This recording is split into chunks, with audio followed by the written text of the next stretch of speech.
Like and subscribe and click the bell icon to get new video updates. Ministers in Sri Lanka resign as protests erupt while the country endures economic crisis. A string of cabinet ministers and the central bank governor have resigned in Sri Lanka, as protesters in the capital defy curfew orders amid the country's worst economic crisis in decades. The Minister of Justice and the Minister of Youth and Sports, who is also the President's nephew, are among those who have either resigned or signalled their intention to do so. The moves follow weeks of turmoil in which a foreign exchange crisis in the island nation has forced a currency devaluation and sent the cost of basic goods such as food, medicine, and fuel soaring. Long lines at supermarkets, gas stations and pharmacies have tested the public's patience, as have hours-long power blackouts. Public anger boiled over into violent protests in the capital Colombo last week, with demonstrators hurling bricks and setting fires outside the residence of President Gotabaya Rajapaksa. In response, the government on Friday declared a state of emergency, imposing a curfew in parts of the city and blocking social media platforms nationwide. Protests went ahead on Sunday, in defiance of the curfew, and continued into Monday, with videos across social media showing crowds in the capital. On Monday, the governor of the central bank, Ajith Nived Cabral, became the latest major figure to submit his resignation, following a wave that started over the weekend. On Sunday evening, Minister of Youth and Sports Namal Rajapaksa announced on Twitter that he had informed the presidential office of his resignation with immediate effect.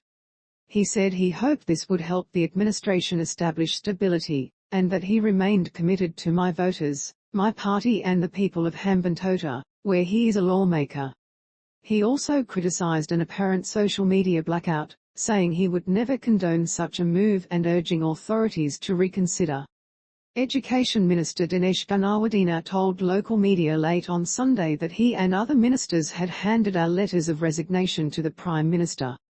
The President and the Prime Minister will discuss and take relevant decisions, he said, without clarifying how many ministers had offered to quit. The Minister of Justice has also resigned, with several other cabinet ministers signalling their intention to follow suit. In a statement released by the presidential media team on Monday, President Rajapaksa didn't directly address the resignations, only urging all parties to work together for the sake of all the citizens and future generations. The current crisis is a result of several economic factors and global developments, the statement read. As one of the leading democratic countries in Asia, solutions should be found to this within a democratic framework. Currency reserves have slumped 70% in the past 2 years to $2.31 billion, Reuters reported. Sri Lanka has to repay about $4 billion in debt over the rest of this year, including a $1 billion international sovereign bond that matures in July. Shops have been forced to close because they can't run fridges, air conditioners or fans, and soldiers are stationed at gas stations to calm customers, who line up for hours in the searing heat to fill their tanks. Demonstrators had protested peacefully for weeks, with some calling on the president to resign, before the protests turned violent last Thursday in an escalation of the crisis. And the latest resignations are not the only sign that there could be worse to come for Sri Lanka.